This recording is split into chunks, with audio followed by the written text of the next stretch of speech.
Steph. We've been out for the past 2 weeks because we were hiking the Inca Trail to Machu Picchu and we got engaged. Yay! So the Inca Trail for us was very much like what we're going to talk about this week, which is high intensity training. Yes. Traditionally, high intensity training is kind of done in this range where it's like your heart rate is up, you're getting tired, but you're not really doing anything other than just kind of beating your own self into the ground. And so what we'll talk about today is how we can, get our heart rate up to the maximum level to get a really good training effect, but also how to recover from it in order to also train our body to do both and boost capacity in that way. All right, so I want to use this week to really define and kind of show you guys how we properly utilize HIIT training versus how we don't, okay? And so one of the pet peeves that I have with a lot of like the boot camp type workouts that I see on the internet and these trainers that are doing like push-ups and jumping jacks and these things that are kind of at a moderate level of difficulty is that we never really go high enough in terms of our heart rate from a cardiovascular standpoint to make, those changes of being able to go, boost our capacity. And we never really recover enough to let our heart rate come down so we can do it again. Recognize that the purpose of HIIT training is to boost your ability to go higher. It's to raise the ceiling. And it's also to improve the repeatability of that. So in order to do that, we have to go as hard as we can, but then we have to recover as long as we need to in order to allow our heart rate to come down so we can do it again. So from a performance standpoint, that's why it's important. And that's one of the things that we're going to talk about today. The other side of it is that as you get fatigued throughout a performance or throughout exercise, what's going to happen is your body is going to start to shut down. It's going to start to make compensations. And this is when we start to get into using what we call our anaerobic mechanisms, where we're feeding off of our carbohydrates. We're using the kind of the last resources that our body has to keep going, okay? This capacity can be trained, and it is trained through sort of this incomplete rest cardio, but we can't really boost that too much, okay? That's why we really want to place much more of a focus on training our aerobic system as well as just training the ability to go sky high and then come down, okay? So I'm going to show you both, but I want you to really focus on the first method because that's the thing that is really going to kind of raise the ceiling up for performance.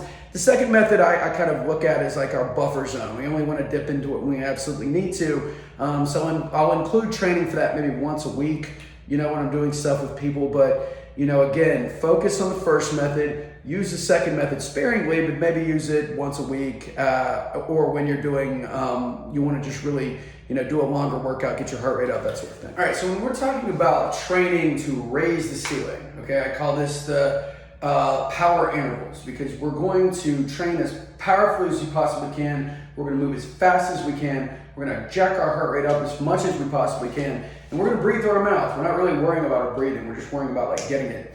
But then afterwards, we're worrying about, again, putting our hands here, breathing, trying to get this low support in order to recover. Okay, a couple things with this. Number one, we want to move within maybe 10 to 20 seconds. Okay, we don't want to go over that because we're training what we call our alactic system. Okay, our body's like most explosive system. If we go beyond that, we start to do other things. We start to train, get into more anaerobic and aerobic systems, and we're not even worried about that. But in order to go really, really hard, I want you to choose an activity where you can move maximally. So simple things like squats, dumbbell push presses, burpees, things like that, where you can, and you're challenging yourself to do as many as you can, as quickly as you can, okay? And the way that you know when to stop this is that I do 20 seconds, let's say I get 15 thrusters in the first circuit. Okay, I rest and recover, I do it again, I get 17 thrusters, but on round 3, I get 13, okay, my number starts to drop. That's when my body is starting to kind of neurologically fatigue. That's when I stop. So our goal would be to get as many reps as we can, recover for a decent amount of time, and then extend out those reps, but kind of paying attention to that number. We want to either meet or beat the number that we set in the first round, and that kind of tells us how neurologically fresh we are. From a training standpoint, we can kind of expect our body to get better at that as we go along. So that's kind of how we boost that and how we build endurance there. But again, just real quick, I'm just going to show you a couple exercises and the pace that I'm looking for. We're looking for about 10 to 20 seconds of work and at least 1 to 2 minutes of rest, or however long it takes you to get your heart rate back down and to get your breathing down, okay? So when we talk about exercises for this. And one of the exercises I like is dumbbell thruster. We want total body exercises. A dumbbell thruster. Again, I'm pushing up and down as quickly as I can. You know, and I can count these numbers. Another one would just maybe like a goblet squat, where again I'm just going as quickly as I can. Another would be something like a burpee. You know, which allows me to quickly transition. Okay, so let's say I do that for 20 seconds. Put my hands on my low support, put my hands on my stomach, wrap it around my rib cage. Try to get this full 360-degree inhale through my nose.